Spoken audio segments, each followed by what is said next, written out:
Here's a little disclaimer before the video starts. What is up, guys? It is the Citrus Panda here today, and today I'm coming at you with the review for 5 centimeters per second. Let's do this.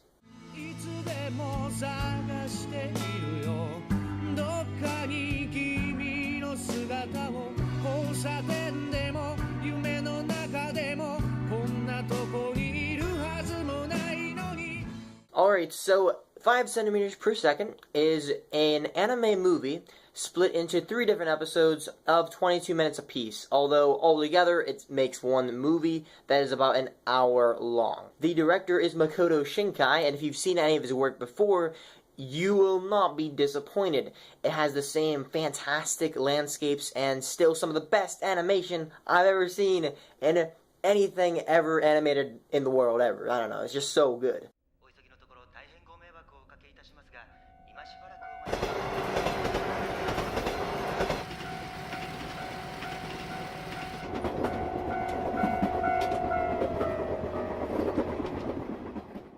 This remains, I've not seen a lot of anime movies, but this remains in my top anime movies that I've ever seen out of the ones that I have actually seen up to this point, if that sentence makes any sense.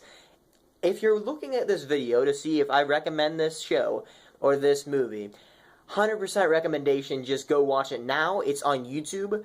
You can watch it 1080p on YouTube, subbed. Let's get started. I'm going to start describing episode 1 and hopefully not need to get into too many spoilers, because at the end of the day, I've already given you my recommendation, so if you're here for a recommendation, 100% go watch it. There's going to be a little bit of spoilers in this, hopefully not too many, so if you want to keep watching, more power to you. So episode 1 introduces us to Takaki and Akari, which are the two main protagonists, although Takaki is the main protagonist, and you don't see Akari too much after the first part. She plays a huge role in the series, though. Effectively, they are both two people who have been transferred from other schools in the past. Takaki had already been at the school for a while, and Akari is just recently transferring into the school. They are both in elementary at this time. I would assume they're somewhere around 5th grade or so, maybe 6th grade. I'm not sure how that works because I live in America, so yeah, I don't know. Anyhow, they are both kind of not exactly the most active people. Like, they're not out of shape. They are not the most physically fit. They can't do things that other people want to do, like go outside and have recess and be physically active. So both Akari and Takaki are mostly in the library, and they like to spend time in the library because they like reading, and that's what they can do, and it doesn't put that much physical strain on them. And as a result, they both become friends because they're both in the library for a lot of the time. They share books. There is a scene in the movie where it shows all the books, and it shows that one of them checks them out, and then the next one that checked them out was the next person. So they kind of like check the book out, they read it, and then, you know, they'd be like, oh, well, this is a good book, and then tell it to, you know, the other person. They check them out, and they talk about them. So talking about books, just spending time together, gradually built up their relationship over time, and they became very good friends. Towards the end of their elementary school year, Akari gets the news that she's going to have to move away, and Takaki really only has one friend at this point, and it's Akari, and he doesn't take the news exactly well, but he understands that it's not her fault and she can't do anything about it. She moves away, and he stays in the same location. Now, fast forward about a year and a half, half a year later, and Takaki gets his first letter from Akari, and she is asking him about how his new year is going, and how it's just, you know, general small talk, and just kind of figuring out kind of whatever is going on. He was really happy to get the letter, or at least we find out, because a lot of the dialogue in this show is within Takaki himself. It's a lot of monologue, inner monologue of him talking. It's a slow movie, but not boring, if you get what I mean. Like, there's not action, there's not things happening all the time. In fact, a lot of it happens just by Takaki just talking to himself, but not out loud. And he says that he's very happy about it, and he starts sending letters back. And he's talking about how his middle school years are going, because he's now in junior high, and towards the end of that year, Takaki also figures out that he's going to be moving away. Now, before Akari and Takaki weren't that far away, Akari lived probably about 3 hours away, because whenever they actually read a letter to meet up one last time. Or not last time, but just meet up before Takaki moves away, and it's going to be really far. Takaki leaves at about 4, and he has to get there by 7. The snowstorms hold him up until 10, but we can assume that it's about a 3-hour ride. So, think like Spain and France and you're crossing the border. It's 3 hours. It is a long drive. He takes the trains. It's a long but, it's not too long to actually stomach. You can actually get there, and it's not like, oh, I can't never see you again. Whenever Takaki moves away again, it's going to be very, very far away, and probably not going to be able to see each other at all, if maybe every once in a while, very seldom. So Takaki makes the journey in the very snowstormy, bad weather, through this train system, and finally gets there around 10 o'clock to meet Akari. More or less, he meets her at the train station. He wasn't sure if she was going to be there, but she is. She waited 3 extra hours, even though she didn't technically have to, but she knew somewhere deep down that he was going to show up, and he did. They eat a little bit of food, they go and hang out for a little bit, some things happen, and in the morning, I'm just saying some things happen, as in, I don't want to spoil it too much about what happens. They go in the morning to the train station, and they effectively Takaki gets back on the train. Now, before all this happened, Takaki had a letter he wanted to give to Akari. Akari also had a letter she wanted to give to Takaki, but neither of them gave the letters, and this is a recurring theme in this movie. It's that it could have been fixed so easily. Something so easy as just giving a letter. Maybe this letter wouldn't have fixed it, but later on we'll talk about other things that just could have been done to just fix the problem in this movie of they just can't see each other. But that's why a lot of people don't like this movie, because it's so simple to fix. They could have just given each other the letters and tell them how they actually feel. Takaki leaves, while Akari says, I know you'll be fine, I just know you will be, and Takaki says, alright, I'll contact you. They leave. This is the end of the first part, and we're getting into the second part, which is a little bit different, but kind of the same. So in the second part, we meet Takaki again, and a new character named her name's like Kanai Sumida, and effectively, this character is in love with Takaki. However, Takaki is not really picking up on this at all. Like, he doesn't like her back, probably. I don't know, it never really says if he does or not, but he's too busy thinking about Akari and just about life, and he's always looking for something past the town that he lives in. He does archery club, although that's not really important. He hangs out a little bit with Kanai, or Kane, however you want to say her name, and she wants to confess to him, but she doesn't really know how. She's kind of shy. She does surf, which is one thing. It kind of shows that she's trying really hard to do something she can't do, because she was surfing and she couldn't surf very well, but then by the end of the second part, she is surfing pretty well, and she says that she's going to confess to him today. However, she never is able to do it, and she ends up just kind of sitting there and telling him not to be so nice, because effectively Takaki, it looks like he actually does kind of like Kane, but you know that he doesn't. He's just being nice. He's just a nice guy in general, so he's nice to everybody. He's not just he's nice to this girl, he's nice to everybody. And he always looks like, and she says it herself, there's a rocket that launches, and the rocket, quote-unquote, has its sight set on something that it can't see, but it just keeps aiming for. And this is effectively what she sees in Takaki. He's always looking at something far away from him. He's always looking at something that he's just reaching for but can't grab, and even if he's looking at her, he's not looking at Kane, he's looking past her, into the future, about what's going to happen.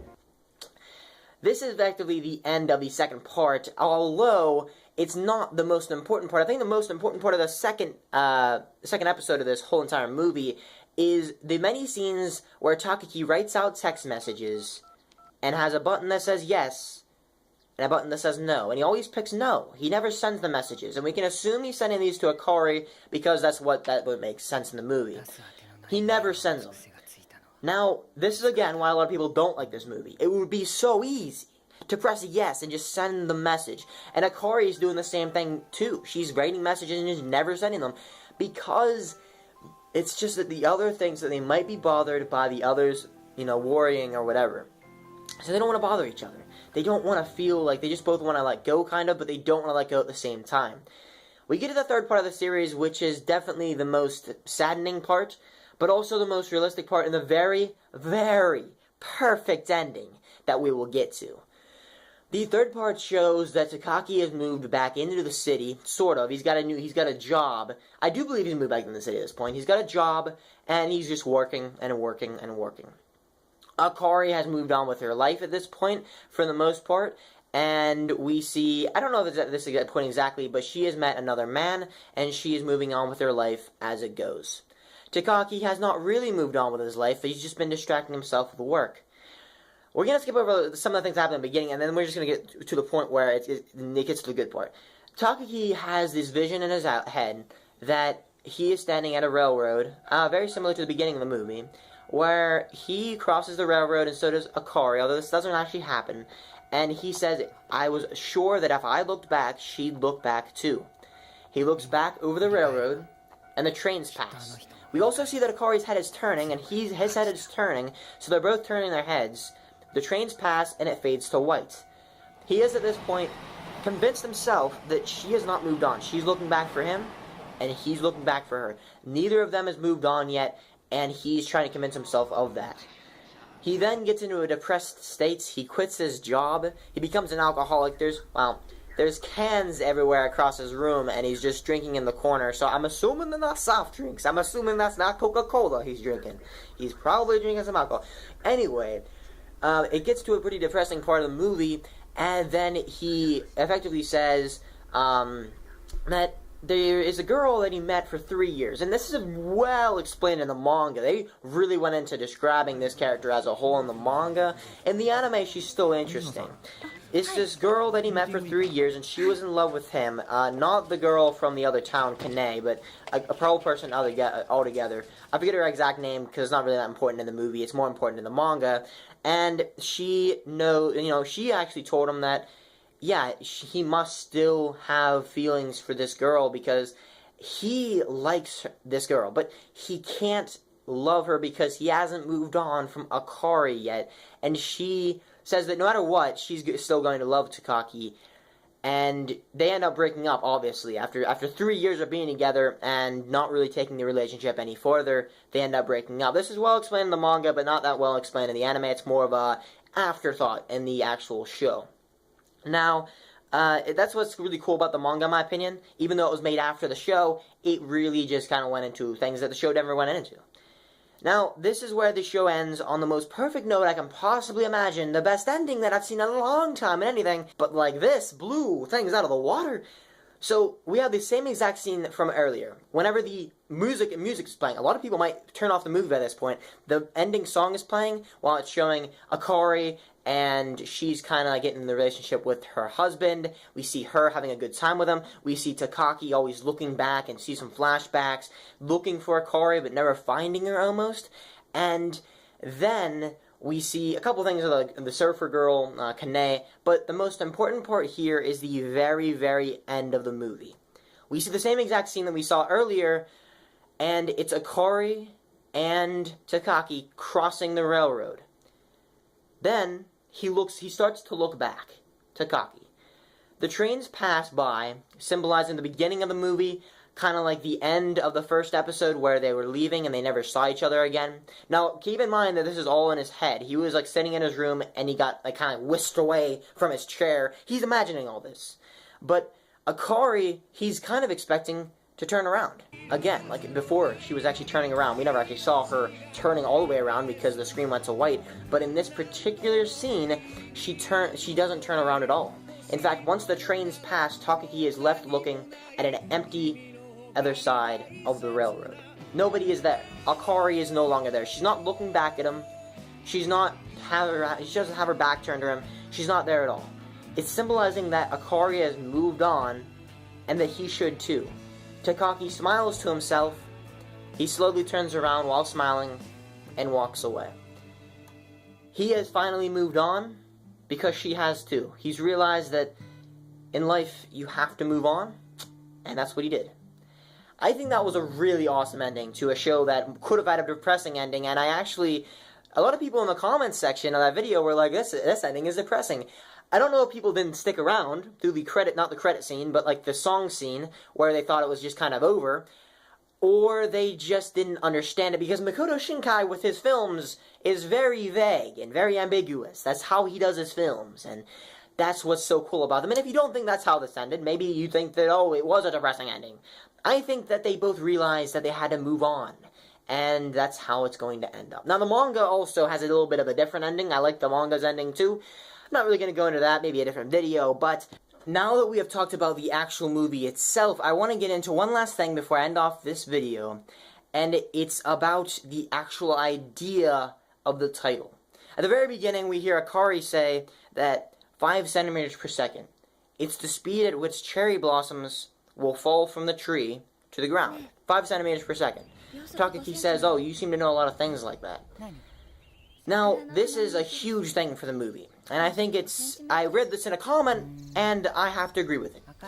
It was that this movie is an allegory for life, or this whole saying 5 centimeters per second. The title is an allegory for life. You look at a cherry blossom tree, and the blossoms start connected. They're very close to each other. All the branches and all the cherry blossoms, here's one and here's the other.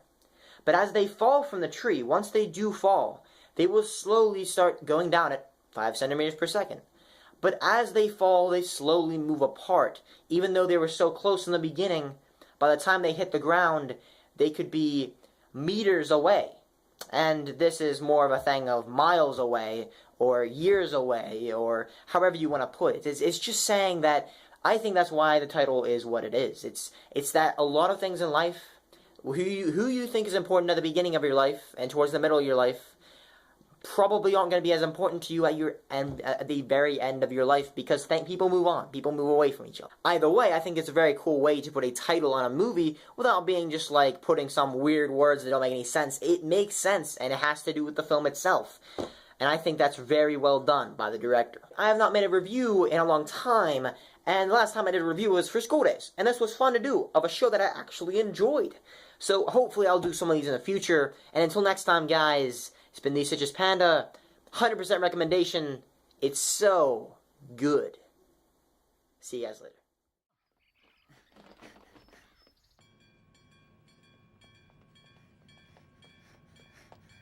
Akari!